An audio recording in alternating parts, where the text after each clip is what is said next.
Knick offense looking very strong in a win in Phoenix last night, and also looking very strong in those games against Washington and the second game against Brooklyn, 30-plus assists in those games.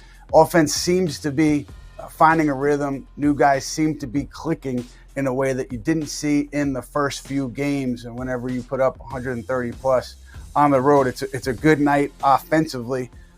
Andrew, let's start with you. What are you seeing from this offense, and does it look like guys are getting more comfortable based on what you saw earlier in the season? Yeah, first of all, thanks for having me on the show, Ian, and great to meet you, Shaun. Yeah, Knicks offense, more player movement, more ball movement. They're playing modern basketball, shooting more threes, more shots at the rim. I love everything they're doing it, and you love to see the synergy between Cat and Brunson. Brunson has been playing great. The numbers have been great, but he hasn't looked quite like MVP Brunson until recently, and I think that's partly because other teams are throwing him different looks. They're pressuring him full court. They're putting bigger defenders on him, but he's starting to get his rhythm. And the Knicks offense is looking great. They're playing more modern basketball than ever before. Modern basketball, Shaun Geddes. Did you ever think you would associate that with your favorite head coach, Tom Thibodeau? What is this offense to you? The Cat Jalen Brunson pick and roll. To me, it seems like that timing is coming together, especially over the past few games. What are you seeing from those two in particular? I think those two are the deadliest duo in the NBA. And I think there's other duos like the Jaylen Browns and the Jason Tatums of the world, and they're cool and everything. But Jalen and Cat play off of each other. And so both of them thriving allows each of them to thrive.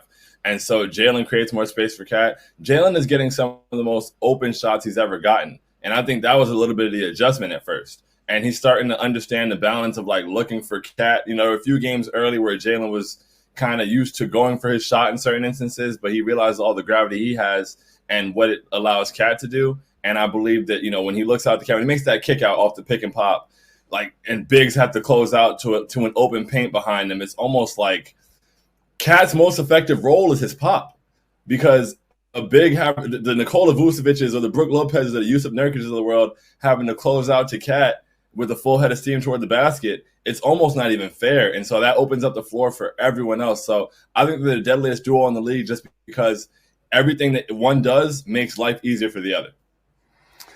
Andrew, I'm curious, just from a player's perspective, man, you played on a few different teams overseas, so I think this is relevant to you.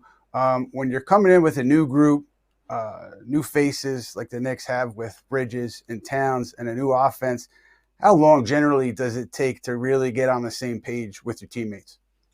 Yeah, I think it comes down to the individual. Are you a guy that's used to being a journeyman? Myself, I've played for many teams, probably too many, and every situation is totally different. But I think some of these guys, you know, Cam Payne is a great example. He's played on so many different NBA teams. He's filling in right away with that energy off the bench. You know, it's not easy, but that's part of being a pro. Right. And, you know, the interesting thing to me and why I think that this thing will be more seamless than maybe it would be in other situations is because Karl Towns has come in here and he's made it clear that it's Jalen Brunson's team. It's his show. He's calling him Cap all the time, captain for Jalen Brunson's captaincy. And the thing that I'm curious about is, you know, with Anthony Edwards, obviously he came in when Towns was in Minnesota, and Towns seeded. I mean, I don't want to say seated, but he was totally comfortable with Anthony Edwards kind of being the number one, the future of the team. I wonder if that helped him with this transition here in New York, because everything he's saying and what you're seeing on the court is a guy who wants to fit into what's been established here. And I think overall that just will make this work better than it might have if somebody's coming in here disrupting things. Shaun, for you look at, you know, we're going to look at this trade all season for years to come. What do you think about the Cat Randall DiVincenzo deal right now? I think, you know, they have to stop trying to rob him. Leon Rose has to get Executive of the Year. He just has to. I mean, right now, Cat is playing MVP level basketball. And as somebody who, not that I was looking for the trade to happen, not that I hated it, but like I wouldn't have made it. You know, a Knicks fan, I like to think I'm kind of smart, whatever. I wouldn't have made the trade. And so Leon went out there and he made a decision to improve the team despite the team having made improvements. And, we were looking like, oh, okay, that January Knicks team, they're going to come back and be this or that. And this team is just better, bro. This team is just better. It's a more optimal version. It's a more optimal roster to build around Jalen Brunson. And we're seeing it work out. And it's allowing everyone else to be better. And so now Josh Hart is being maximized. OG Anunoby has space to cut back door or take people off the dribble and operate in the mid-range. Mikal Bridges, the mid-range is open because the paint is open. It's just Cat opened the floor for everyone and even himself, and the sky's the limit for this team offensively.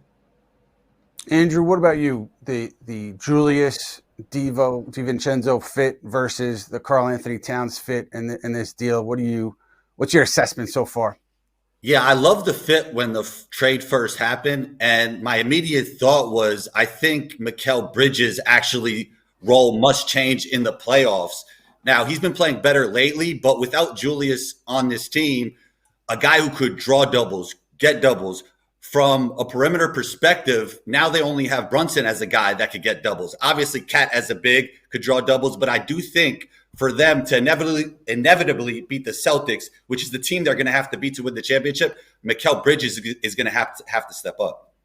Yeah, it's interesting. I'll just say quickly on the trade, the thing that I wonder about is with Julius Randle, if they hadn't made the deal and they were not going to extend him, which I don't think they were, he would be here, contract looming, and then invariably he's a lightning rod. So if they lose a few games, I'm sure everybody would be getting on Julius, and between that and the uncertainty around his contract, I just think it would have been a tough situation. So I have to factor that in when I look at this deal. But